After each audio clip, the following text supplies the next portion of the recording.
जय हिंद। बेहतर से बेहतर होने का तलाश करें, मिल जाए नदी तो समंदर की तलाश करें। टूट जाते हैं शीशे पत्थर की चोट से, पत्थर टूट जाए ऐसे शीशे तलाश करें। आज हम आपसे बीच में बात करते हैं अपने बचपन की कुछ कहानियों की। देखिए, हमारा परिवार एक जॉइंट फैमिली में, हम लोग एक छोटे से परिवार में जन्म लिए। सब लोग एक साथ रहते थे, अंकल सबका परिवार यहाँ पे। उसमें हम लोग के मकान के भी एक कमरे थे जिसमें हम लोग रहते थे। बचपन में हम बहुत बदमाश थे। मेरी मम्मी को सबसे ज़्यादा परेशानी थी, क्योंकि जॉइंट फैमिली होने की वजह से क्या होता था कि परिवार में बहुत लोग रहते थे, मोहल्ले वाले, पड़ोस वाले। और उस समय मोबाइल वगैरह नहीं होती थी, हम लोग यही गुल्ली डंडा वगैरह वाला खेलते रहते थे। डेली किसी न किसी से हम झगड़ा किए रहते थे। मेरी मम्मी परेशान होकर रहती थी, करेगा क्या ज़िंदगी में, बहुत परेशानी हो जाती थी। और बचपन में थोड़ा सा फाइनेंशियली प्रॉब्लम होने की वजह से हर चीज़ लिमिटेड तौर पे मिला।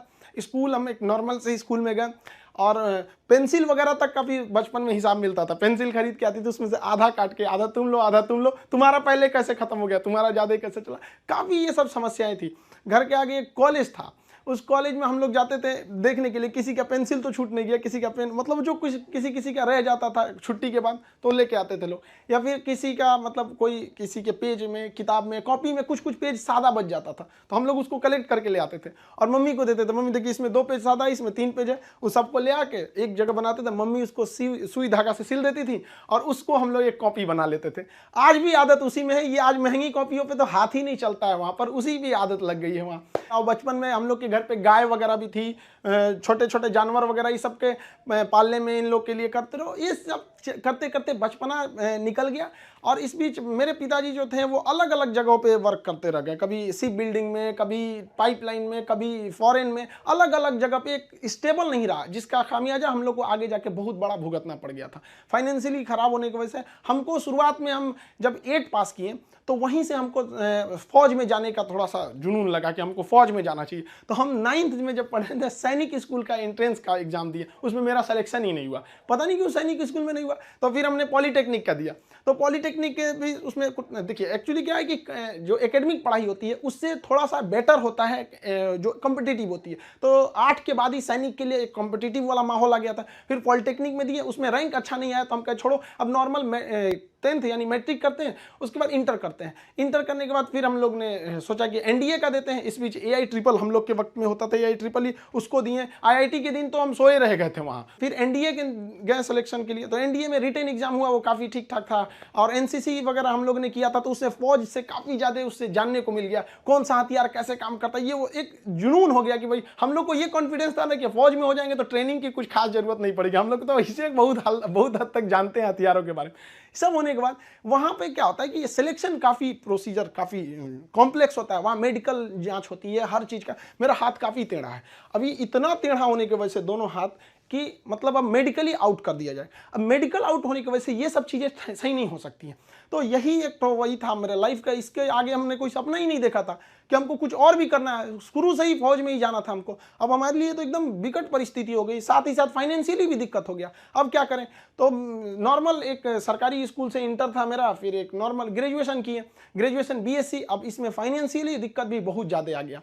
इन दिक्कत में सबसे ज़्यादा साथ दिया मेरे 3 दोस्तों ने, सोनू, पवन, हेमंत। ये 3 दोस्तों ने हमारा बहुत ज़्यादा हेल्प किया। और हम सबसे खुशनसीब हैं, हम ये कह सकते हैं कि दोस्त हमें बड़ा बढ़िया मिले। तो सोनू था, पवन, हेमंत, इन लोग के पास जो पॉकेट मनी आती थी ना, तो जो घर से, उसमें से काट के कुछ हमको दे देते, कुछ ये, तो हम लोग में मिलजुल के अच्छे से करते थे। तो एक साथ में हम लोग पढ़ाई करते थे। हम सबको, चारों को, हम लोगों को डिफेंस में ही जाना था। अब हम लोग ने क्या किया भाई, बाकी लोग की फाइनेंशियली ठीक थी, हेमंत की भी सही नहीं थी, तो वो सेल्फ डिपेंडेंट था। तो हेमंत ने कहा कि एक काम कर, तो भाई चलो तुम भी को टीचिंग में ले आते हैं। तो उसने क्या किया, हमको एक होम ट्यूशन के पास ले गया पढ़ाने के लिए। होम ट्यूशन, अब वो हम लोग को बच्चों को उतना पढ़ाने का आइडिया नहीं, बस उसको, लड़का बहुत पढ़ने में कमजोर था और उसको होम ट्यूशन पढ़ाया गया ना, स्कूल में बहुत अच्छा टॉप पे आ गया वो। उसके घर वाले काफ़ी खुश हुए सब, और वो बहुत अच्छा से पढ़ रहा था।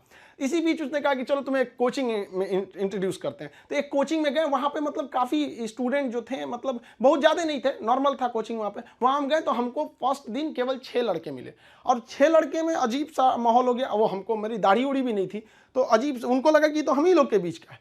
तो हम 6 बच्चे को पढ़ाएं, हमको भी खुद एम्बेरस फील हो रहा था कि ये लोग हमको उस तरह से देख क्यों नहीं रहे हैं। अब उसको 6 लड़कों से अगले दिन वो 50 हो गए, फिर 100, 150, इतना तेज बढ़ने लगा। अब वो कोचिंग वाला जो था उसको लगा कि नहीं भाई पैसा तो ठीक आ रहा है यहाँ पे, ये तो ठीक ठाक है, तो उन्होंने हमको कह दिया कि भाई देखिए सर आपको अपना नाम, पता, एड्रेस, मोबाइल नंबर कुछ भी नहीं देना है। हम कहे हमको जरूरत भी नहीं है इसकी, हमको चुपचाप पीजी वगैरह करना है यहाँ पे, हमारी तो फौज का सपना टूटा था, समझ में नहीं आ रहा था करे क्या करें यहाँ पर, क्योंकि लाइफ बड़ी अजीब चीज होती है, जब तक आपको समझ में आएगी आधी बीत चुकी रहती है। यहाँ लाइफ में क्या होता है, सोचेंगे क्या, बनेंगे क्या, ख्वाहिश कुछ और चीज की रहती है, यही है जिंदगी, सबको इसी के साथ चलना रहता है। तो हमने कहा कोई बात नहीं, उन्होंने कहा कि चलो भाई, हमारा उनको नाम पता था तो टाइटल के वजह से उन्होंने खान नाम दे दिया, खान सर। धीरे धीरे वहाँ पे पढ़ाते रहे, वहाँ पे लड़के बहुत हो गए। वो कोचिंग वालों को पैसा ज्यादा दिखता था, हमें बच्चों का करियर दिखता था। वो कहते थे कि सर इतनी कम फी में आप इतना क्यों बता रहे हो? हम कहे सर हम कैसे करें, उनके साथ किस तरह से हम कह देंगे कि तुम्हें कम बता। इस वजह से थोड़ा सा टसल हो गया, हमको वो छोड़ना पड़ गया कोचिंग। फिर दूसरे जगह गए, तीसरे जगह, उसके बाद से हम लोग ने यहाँ पर आके अपना खान जीएस रिसर्च सेंटर किए। तो हमारा यहाँ पे कुछ खास जानकारी नहीं थी पटना में, क्योंकि हम लोग गांव एरिया से आए थे। तो यहाँ पे कुछ पार्टनर्स वगैरह को कुछ ढूंढे यहाँ के लोगों को, उन लोगों ने तो सत्यानाश ही कर दिया। उन लोगों ने सारा चीज 6 महीने बाद उन लोगों का फुल प्लानिंग था कि कोचिंग को हड़प लेना है। उन लोगों ने कहा कि बेंच भी मेरा, कुर्सी मेरा, पंखा में, सब कुछ। हम तो परेशान हो गए, मेरे पास कुछ भी नहीं बचा। ये हाल कर दिया लोगों ने कि हमारे जेब में केवल 40 रुपया बचे थे और घर लौटने के लिए 90 रुपये चाहिए था। हम परेशान हो गए, भाई कम से कम 90 तो छोड़ो, घर चले जाए यार, पे यहाँ पे क्या कर दिया। कोई दिमाग काम नहीं कर रहा था। तो गंगा के किनारे हम बैठे थे शाम के वक्त में, टेंशन में। यहाँ पर सोचे कि अब टेंशन में जाएंगे, अब रूम। तो यहाँ से जब रूम पे गए, वहाँ पे पता चला वो दरवाजा खटखटाए तो कोई खोल ही नहीं रहा था। बड़ा देर बाद खोले तो मुझे कहाँ थे, हम कहे यहीं पे नदी बैठे थे, टेंशन में थे थोड़ा सा। कहे कितना टाइम हो रहा है, हम कहे यही 7-8 बज रहा होगा। तो उन्होंने कहा कि घड़ी देखो। हम देखे रात का 2:30 बज गया था। टेंशन से ना दिमाग काम नहीं कर रहा था, क्या करे क्या नहीं, अजीब सा माहौल हो गया था। अब हमको समझ में आ गया कि भाई हमारे पास केवल 40 बचा है, यानी ऊपर वाला हमको रोक रहा है यहाँ पर किसी ना किसी वजह से, तो हमें रुकना चाहिए। अब फाइनली हमने भी डिसाइड कर लिया कि अब हमको अपने फिर से एक नई शुरुआत करनी है। इस बीच हमको एक अनुभव मिला कि भाई सब पे आप आंख बंद करके भरोसा नहीं कर सकते।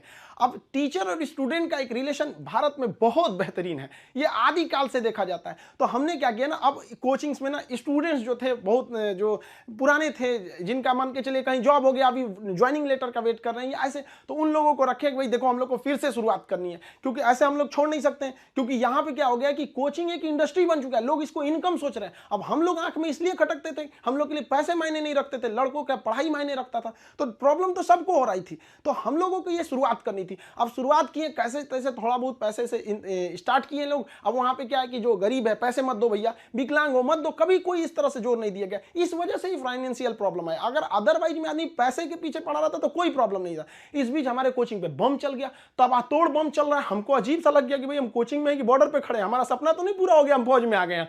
दीजिए देख रहे हैं पूरा अफरा तफरी मचा हुआ है बम से।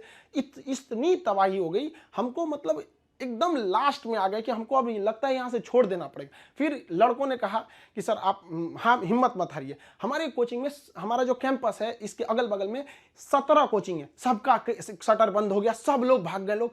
हम लोग अकेले, भाई कम से कम कोई पूछते भी आता तो कम से कम एक सहानुभूति लगती है। लेकिन लड़के आए, लड़कियां तक आई कि सर कोई बात नहीं आप खोलिए, हम लोग पढ़ेंगे लोग, यहाँ कितनों बम चले यहाँ पे।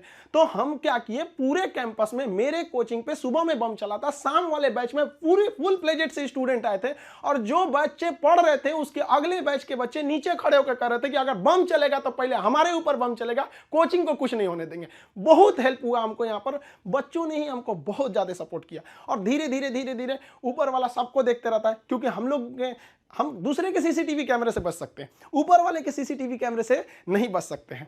और अचानक साथ मिला, सारे बच्चे देखते देखते हमने बच्चों के लिए लाइब्रेरी भी डाला, वो पटना का सबसे बड़ा लाइब्रेरी हो गया, फिर कोचिंग बड़ा हो गया, सब कुछ सही हो गया, लड़कों का रिजल्ट आने लगा, सारे लड़के खुश हो गए। और खास करके उस बैच के लड़के जो पढ़ रहे थे और जिनके पास बम्बार्डमेंट हुई थी, वो भी उनके लिए पहला अनुभव था। सब डर गए थे कि आखिर क्या हो रहा है, और देखते देखते सब कुछ सही हो गया। तब तक अचानक बीच में आ गया कोरोना, और कोरोना ने लॉकडाउन किया और सब चीज घर के अंदर हो गया, और हम लोग के लिए एकदम नया अनुभव।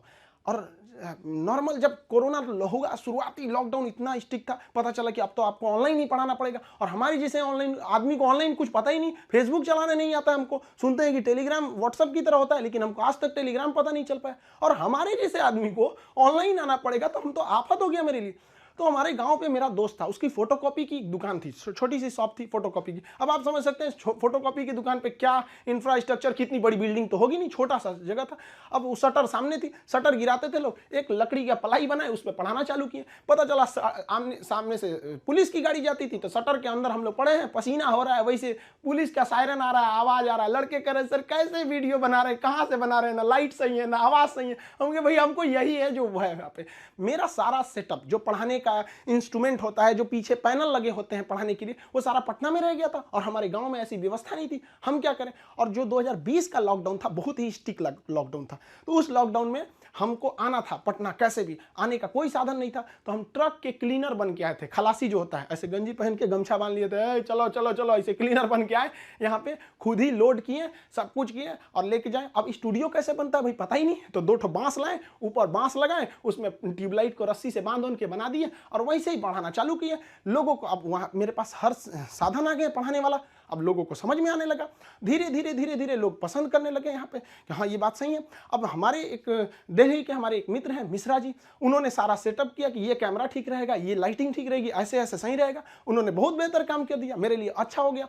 अब इस बीच अब लड़कों का कोर्स चालू करने के लिए एप्लीकेशन बनाने लगे, तो धीरे धीरे धीरे धीरे लड़के एप्लीकेशन पे देखने लगे यूट्यूब पे। और हमको तो आज तक समझ में नहीं आया कि यूट्यूब पर एजुकेशन के फील्ड को हम ऐसे देखते हैं कि वो लोग भी कमेंट करते हैं, कहते हैं कि सर हमारा किसी जनरल कंपटीशन, हम किसी कंपटीशन की तैयारी नहीं करते हैं, नहीं हमको कोई एग्जाम से मतलब है, फिर भी हम देखते हैं। हमको इस बात की इतनी खुशी होती है, इसलिए नहीं कि वो लोग हमारा वीडियोस देखते हैं, इसलिए कि जो लोग पढ़ाई छोड़ दिए हैं उनको भी इस बात का अफसोस है कि हमने पढ़ाई क्यों छोड़ा। और ये कंफर्म है कि वो अपने बच्चों को या समाज को आगे पढ़ने के लिए जरूर करेंगे। और इस देश को जो पीछे गया है उसको आगे ले जाने का एकमात्र रास्ता है शिक्षा, क्योंकि शिक्षा जिसके पास रहेगी वो कभी किसी से नहीं डर सकता है, अपने अधिकार के लिए खड़ा रहेगा। तो काफी खुशी होने लगी। लेकिन ऑनलाइन का हमको बहुत ज्यादा आइडिया नहीं लगा, तो धीरे धीरे धीरे धीरे क्या हुआ, संघर्ष आगे बढ़ा। अब होता क्या है कि लाइफ में कभी इंसान कोई लिफ्ट की तरफ बढ़ जाता है तो उसको काफी खुशी होती है, अरे बाप रे बहुत ऊंचाई पे आ गया। लेकिन जो सीढ़ियों की तरफ बढ़ता है ना, ऊपर जाके उसको एक थकान होती है, लेकिन दिल से एक सुकून भी मिलता है कि मेहनत से बढ़े,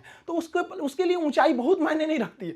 तो जो लोग देखिएगा ना उतराने लगते हैं, अहंकार कर देते हैं, उस सबसे लिफ्ट से बढ़ा है सब वहां पे। तो जीवन में कभी किसी को अहंकार तो करना ही नहीं चाहिए यहाँ पर, और ना ही दूसरे की बुराई करनी चाहिए। दूसरे की बुराई से कोई फायदा नहीं मिलता है, आपस में मिलजुल कर रहना चाहिए। बुझ जाते हैं कभी दिए तेल की कमी से भी, हर बार कसूर हवाओं का नहीं होता है। आखिर में हम आप सबसे यही कहना चाहेंगे कि ये दुख, ये दर्द, ये गम, ये सब तेरे अंदर है। तू खुद के बनाए पिंजड़े से बाहर निकल के देख, तू अपने आप में एक सिकंदर है। इस वीडियो के बारे में अपनी राय नीचे कमेंट सेक्शन में हमें बताएं और अपने दोस्तों के साथ ये वीडियो शेयर करना ना भूलें।